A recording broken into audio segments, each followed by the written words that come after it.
menene kike yi, you are your own person.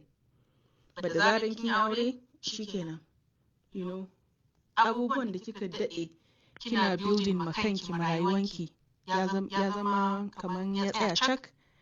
Identity ɗinki ma for wasu shikenan, like babu shi, a aje wannan a gefe, ka canza sunanka and everything, wannan ɗaya kenan ya koma na namiji. Na biyu, maza da yawa suna yin auren ne ba wai ko dan an ce ai aure a raya sunna ba, kawai gani suke yi ai idan sun yi aure kawai sun sami aiki, sun samu mai dafa musu abinci, sun samu mai wanke musu kaya, sun samu wanda za ta zauna ta haifa musu 'ya'ya, ta kula da 'ya'yan, ta yi duk wani abu, kawai dai slave kawai. Maza da dama dalilan da yasa suke yin aure kenan. To akan me zan tsaya ina damun kaina in je in zama baiwa a gidan wani? Saboda me? Akan me? So shi kan auren ma ba mata ba sa ma wani benefitin da kan aure. Namijin dai dama shi ne da zai ce ai biyayya kaza sai na ce karki tashi baki isa ki motsa ba, in na ce karki fita baki isa ki fita ba, da sauransu hakan nan. So tell me zai sa in dinga ɗokin wai tashi wai na je in yi aure? Ba wani dalili da zai sa, in ham shekara da shekaru kana gina kanka da sauransu, you have everything, and then kawai sai ka je sai ka shiga gidan wani da ba ka ma sanin wa ma kake aura. Mutum ne zai zo maka sim kamar mutumin kirki, da zarar ya aure ka ya ajiye ka a gida, ya koma ya zama dama can zai fara nuna halayensa da sauransu.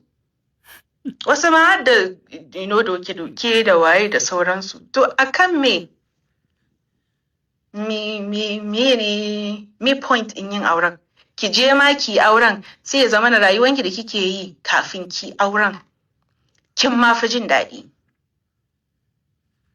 Ki je ki auren abinci ma ba zai baki ba. Akwai wanda suna da shi amma ba za su baki ba. Akwai kuma wanda ba su da shi, wannan wani abu ne wanda ba su da control over. Allah yana ba mu wanda ya ga dama ne. So ki je ki auren ya zamana kin zama kamar kina prison. So me yasa mutum zai dinga wani ɗokin yin aure, for what? Ba wani dalili. Idan ina so in yi, zan yi. Idan ba na so in yi, ba zan yi ba. Period.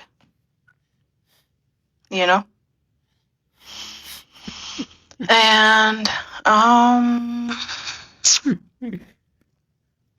yeah, naga, there's a comment anan gurin yanzu that's saying many women are still in the dark. Of course, obviously, a lot of women, kuma ba laifinsu ba ne.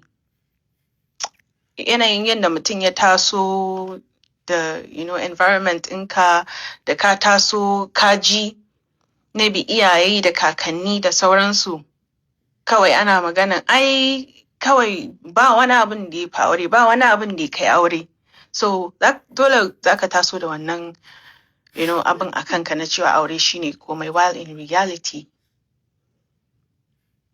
mace ma wahala ne.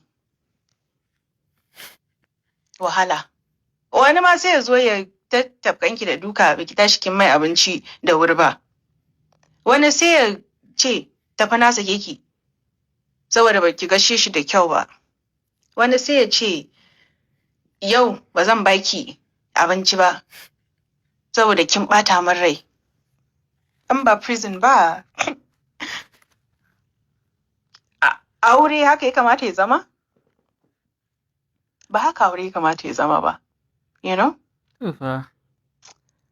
And then kuma ga wani yana cewa Miss Nafisa, the benefit of getting off.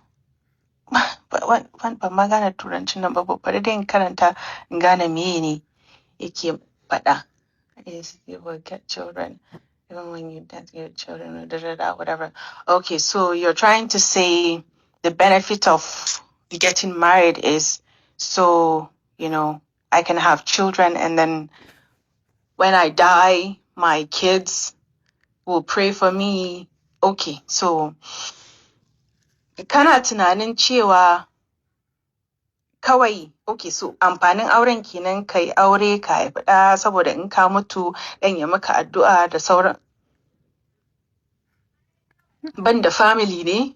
Kai jama'a. Ina da family da suke so na, suke ƙaunata, nake ƙaunarsu, wanda yau in na faɗi na mutu har abada har su ma